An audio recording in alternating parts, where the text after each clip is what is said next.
নমস্কাৰ বন্ধুসকল স্বাগতম জনাইছো আজিৰ ভিডিঅ'ত আপোনালোকক জনাম কিদৰে আপোনালোকে ঘৰতে বহি আপোনাৰ মোবাইল পিসি বা ল্যাপটপত আপোনাৰ আধাৰ কাৰ্ডখন কাৰেকশ্যন কৰিব পাৰিব হয় যদি আপোনালোকৰ আধাৰ কাৰ্ডখনত আপোনাৰ নাম ডেট অফ বাৰ্থ এড্ৰেছ আদি ভুলকৈ আছে তেন্তে এতিয়া আপুনি আধাৰ চেণ্টাৰত নোযোৱাকৈ আপোনাৰ ঘৰতে বহি অনলাইন যোগে আপোনাৰ ভুল তথ্যখিনি কাৰেকশ্যন কৰি ল'ব পাৰিব কোড কেনেকৈ সম্পূৰ্ণ প্ৰচেছটো জনাম আপোনালোকক এই ভিডিঅ'টোৰ জৰিয়তে গতিকে ভিডিঅ'টো সম্পূৰ্ণকৈ চাব আৰু যদি এতিয়ালৈকে চেনেলটো সাবস্ক্ৰাইব কৰা নাই তেতিয়াহ'লে সাবস্ক্ৰাইব কৰি ল'ব লগতে বেল আইকনটো প্ৰেছ কৰিব মোৰ ভিডিঅ'ৰ লেটেষ্ট নটিফিকেশ্যন পাবলৈ আহক পলম নকৰি ভিডিঅ'টো আৰম্ভ কৰোঁ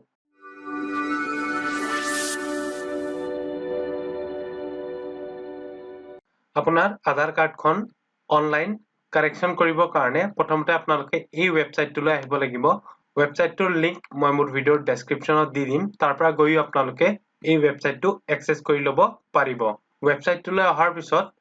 আপোনালোকে ইয়াত এটা অপচন দেখিবলৈ পাইছে আপডেট আধাৰ এই অপচনটোত তললৈকে আহিলে আপোনালোকে দেখিবলৈ পাব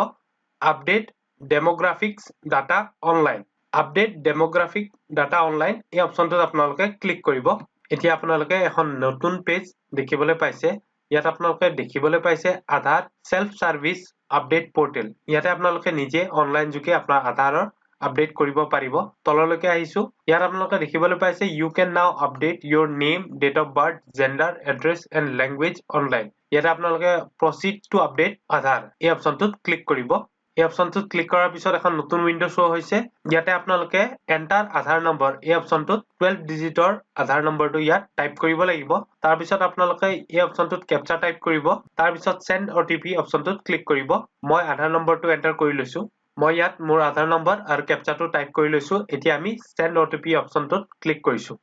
সেন্ড ওটিপি অপচনত ক্লিক কৰাৰ পিছত আপোনাৰ ৰেজিষ্টাৰ মোবাইল নম্বৰ এটা ওটিপি পঠিওৱা হ'ব সেই ওটিপিটো আপোনালোকে ইয়াত টাইপ কৰিব লাগিব সেই ওটিপিটো আপোনালোকে ইয়াত এন্টাৰ কৰি লগইন অপচনত ক্লিক কৰিব লগইন অপচনটোত ক্লিক কৰাৰ পিছত আপোনালোকে দেখিবলৈ পাইছে এখন নতুন পেজ ওপেন হৈ গৈছে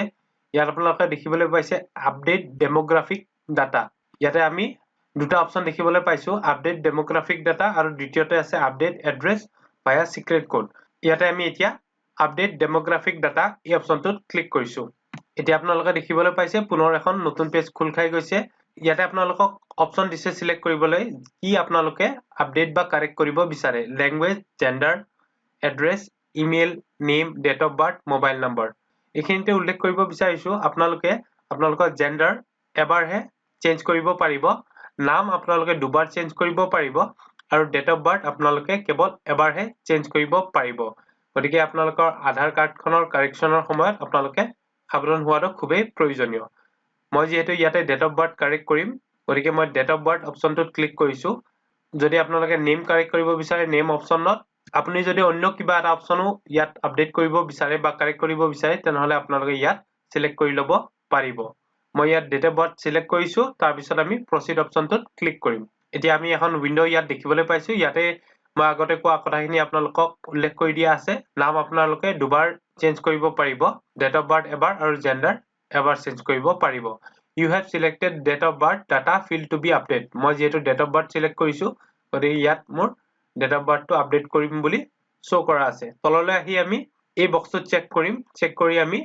proceed অপচনটোত ক্লিক কৰিছো ইয়াতে আপোনালোকে দেখিবলৈ পাইছে নতুন এখন পেজ পুনৰ শো হৈছে আগতে যেটো মোৰ ডেট অফ বাৰ্থ আছিল হেতু আছিল 18 অক্টোবৰ 2004 এই ডেট অফ বাৰ্থটো ভুল আছে গতিকে আমি এতিয়া নতুন এটা ডেট অফ বাৰ্থ ইয়াত সিলেক্ট কৰি লম এই অপচনটোত গৈ আপোনালোকে ডেট অফ বাৰ্থটো সিলেক্ট কৰি ল'ব পাৰিব মই কৰি লৈছো ইয়াতে মই মোৰ কাৰেক্ট ডেট অফ বাৰ্থটো আপডেট কৰি দিছো 10 আগষ্ট 2004 তাৰ পিছত তললৈকে আহি আপলোড ভ্যালিড ডকুমেন্ট ইয়াত আপোনালোকে এখন ডকুমেন্ট ইয়াত আপলোড কৰিব লাগিব এই ডেট অফ বাৰ্থটো ভ্যালিডিটি প্ৰুফ কৰিবৰ কাৰণে ইয়াতে বহুত কেইটা অপচন আছে আপোনালোকে চাব পাৰে SSLC book certificate passport birth certificate certificate of date of birth issued by group A gazetted officer pan card mark sheet government photo ID card central state pension payment order আৰু central government health service scheme photo card এনেকুৱা ধৰণৰ বহুত কেইটা option আছে ইয়াৰ পৰা যিকোনো এটা option আপোনালোকে সিলেক্ট কৰি সেই ডকুমেন্টখন আপোনালোকে ইয়াত আপলোড কৰিব লাগিব মই ইয়াত বাৰ্থ সাৰ্টিফিকেট আপলোড কৰিম গতিকে মই বাৰ্থ সাৰ্টিফিকেট অপচনটো সিলেক্ট কৰি লৈছো ইয়াতে আপোনালোকে দেখিবলৈ পাইছে ম্যাক্সিমাম সাইজ 2 MB আৰু সাপোৰ্টেড ফৰমেট হৈছে JPEG আৰু PNG অৰ্থাৎ আপোনাৰ ফটোখন বা ডকুমেন্টখন JPEG বা PNG ফৰমেটত হ'ব লাগিব আৰু এই ডকুমেন্টখনৰ সাইজ 2 MB তকৈ অধিক হ'ব নোৱাৰিব ইয়াত আপোনালোকে দেখিবলৈ পাইছে মই ইয়াত বাৰ্থ সাৰ্টিফিকেটখন আপলোড কৰি লৈছো এতিয়া আমি প্ৰিভিউ অপচনটোত ক্লিক কৰিছো এতিয়া আপোনালোকে দেখিবলৈ পাইছে এখন নতুন পেজ ইয়াত ওপেন হৈ গৈছে ইয়াতে আপোনালোকে দেখিবলৈ পাইছে preview the details new correct date of birth ইয়াত আপোনালোকৰ শো হৈ থাকিব ইয়াতে মই নতুনকৈ কাৰেক্ট কৰিছো 10 আগষ্ট 2004 আগৰটো বেলেগ আছিল ইয়াতে আপোনালোকে যিখন ডকুমেন্ট আপলোড কৰিব সেইখন আপোনালোকে ইয়াত দেখিবলৈ পাব যদি কিবা ভুল আছে তেনেহলে আপোনালোকে এডিট অপচনটোত গৈ এডিট কৰিব আৰু যদি সব ঠিকে আছে তেনেহলে ক্যাপচা টাইপ কৰি সেন্ড OTP অপচনটোত ক্লিক কৰিব মই কৰি লৈছো ইয়াতে মই OTP টো এন্টাৰ কৰি লৈছো তাৰ পিছত তললৈ আহি আপোনালোকে এই বক্সটোত চেক কৰি আপোনালোকে মেক পেমেন্ট অপচনটোত ক্লিক কৰিব মই ক্লিক কৰিছো ইয়াতে আপোনালোকে দেখিবলৈ পাইছে choose a payment option total payable amount 50 rupees আপোনালোকে 50 টকাৰ এটা পেমেন্ট কৰিব লাগিব মই ইয়াত পেমেন্টখিনি কৰি লৈছো তাৰ পিছত আপোনালোকক আগৰ প্ৰসেছখিনি দেখুৱাম ইয়াতে আপোনালোকে দেখিবলৈ পাইছে মই মোৰ পেমেন্টটো কৰি লৈছো acknowledgement receive for demographic updates transaction successful ইয়াতে মোৰ পেমেন্টটো সাকসেসফুল হৈছে ইয়াতে মোক এটা URN নম্বৰ দিয়া হৈছে এই URN নম্বৰটো আপোনালোকে কৰবাত লিখি লব কাৰণ পিছত যেতিয়া আপোনালোকে ষ্টেটাসটো চেক কৰিব তেতিয়া আপোনালোকক এই URN নম্বৰটো লাগিব লগতে ইনভয়েস নম্বৰ দিছে পেমেন্ট ডেট দিছে আৰু এমাউন্ট দিছে এইখন আপোনালোকে ডাউনলোড কৰি লব পাৰে ইয়াতে মই ডাউনলোড অপচনটোত ক্লিক কৰি লৈছো ইয়াতে আপোনালোকে দেখিবলৈ পাইছে ডাউনলোড হৈ গৈছে এবাৰ আমি চেক কৰি লৈছো এইখন আপোনালোকে দেখিবলৈ পাইছে একনলেজমেন্ট স্লিপ অনলাইন ডেমোগ্ৰাফিক আপডেট কৰাৰ কাৰণে ইয়াতে গোটেইখিনি ডিটেইলছ আপোনালোকৰ আছে এইখন আপোনালোকে প্ৰিন্ট কৰি ৰাখি থব গতিকে এনেদৰে আপোনালোকে ঘৰতে বহি